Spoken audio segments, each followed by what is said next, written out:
सब तो वध जिहड़ी बर्दाश्त है ना मुख्तलिफ आरा दी ते मुख्तलिफ लोकां दी ਉਹ घट तो घट तर होती जा रही है ते साडा ख्याल भी है वे ते बहुती तहकीक भी कौमी सतह ते बैनुल अक़वामी सतह ते भी हो रही है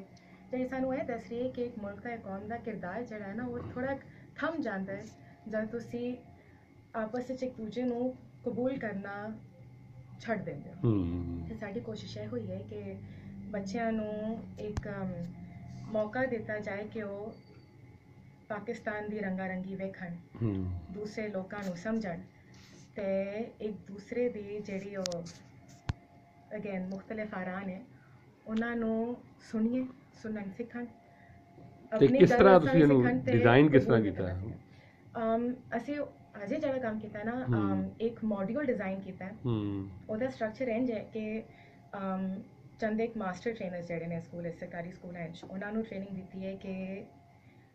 जिहड़े मज़ामीन है वो क्या ने साढ़े मज़ामीन हैं कल्चर एंड डाइवर्सिटी रंगारंगी जिहड़ा कहंदे हो तुसीं फिर सिविक वैल्यूज़ माशरियत शहरीयत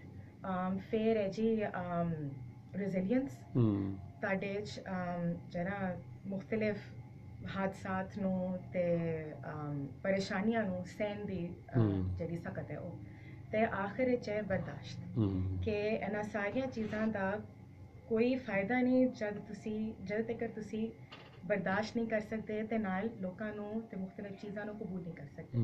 ते कोशिश ये वे कि मास्टर ट्रेनर्स ने दसी कि यह मज़ामीन है जिन्हां ते असीं जोर देना चाह रहे हैं ते उन्हां दे नाल असीं बच्चियां लई एक्टिविटीज़ डिज़ाइन कीतियां ने कि तुसी क्लास विच बैठ के किंज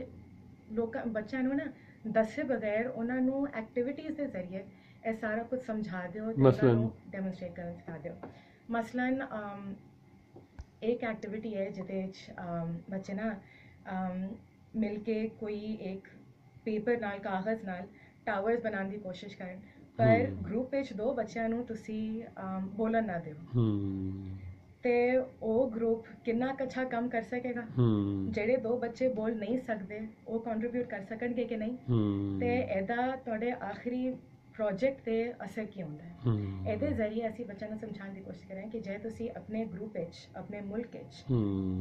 ਕਿਸੇ ਦੀ ਗੱਲ ਸੁਣਦੇ ਨਹੀਂ ਹੋ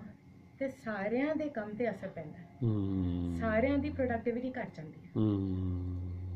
ਠੀਕ ਤਰੱਕੀ ਦਾ ਰਾਜ਼ ਹੈ ਤੁਸੀਂ ਸਾਰਿਆਂ ਨੂੰ ਮੌਕਾ ਦਿਓ ਅੱਛਾ ਮੈਂ ਹੁਣ 2009 ਤੋਂ ਮਤਲਬ ਟੈਕਸਟ ਬੁੱਕਸ ਤੇ ਕੰਮ ਕਰ ਰਿਹਾ ਤੁਹਾਨੂੰ ਲੱਗਦਾ ਹੈ ਕਿ ਮਤਲਬ ਕਿ ਟੈਕਸਟ ਬੁੱਕਸ ਦੇ ਵਿੱਚ ਵੀ बहुत सारा मवाद ऐसा है कि जिहड़ा एक मनफी तासुर दिंदा है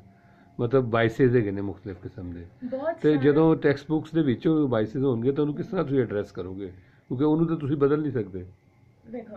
ये तुसीं बड़ी अहम गल कीती है बहुत सारे तो मैं नहीं कहांगी पर चंद एक इंच है अंग्रेजी च एक लफ्ज़ हुंदा सबलिमिनल ਇਹਦਾ मतलब है कि बाजार कवे बगैर तुसीं विचों विच एक पैगाम दे रहे हो जिहड़े लोकी समझ रहे ने बस वो कह नहीं रहे सन ਇਹੋ ਜਿਹੀਆਂ ਚੀਜ਼ਾਂ हैं ने पर ਉਹੀ ਗੱਲ है कि जिथे ਇਹੋ ਜਿਹੇ पैगाम ने उत्थे नाल बर्दाश्त भी पैगाम ने साडे खास तौर ते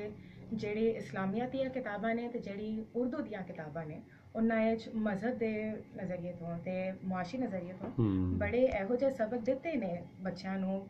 ਜਿਹੜੇ ਚ ਨਾ ਦੇਖਿਆ ਜੀ ਉਹਨਾਂ ਨਾਲ ਹੀ ਕਹੇ ਬ੍ਰੇਕ ਲੈ ਲਓ ਇਹ ਕੁੜੀ ਕੋਈ ਜ਼ਿਆਦਾ ਚੰਗੀ ਗੱਲਾਂ ਨਹੀਂ ਕਰ ਰਹੀ ਇਹ ਬ੍ਰੇਕ ਤੋਂ ਬਾਅਦ ਹੀ ਅਸੀਂ ਆਵਾਂਗੇ ਉਹਨੂੰ ਕਹੇ ਬੰਦ ਕਰ ਦਿਓ ਪ੍ਰੋਗਰਾਮ ਲਓ ਜੀ ਜੁੜੇ ਰਹਿਣਾ ਅਸੀਂ ਆ ਰਹੇ ਹਾਂ ਬ੍ਰੇਕ ਤੋਂ ਬਾਅਦ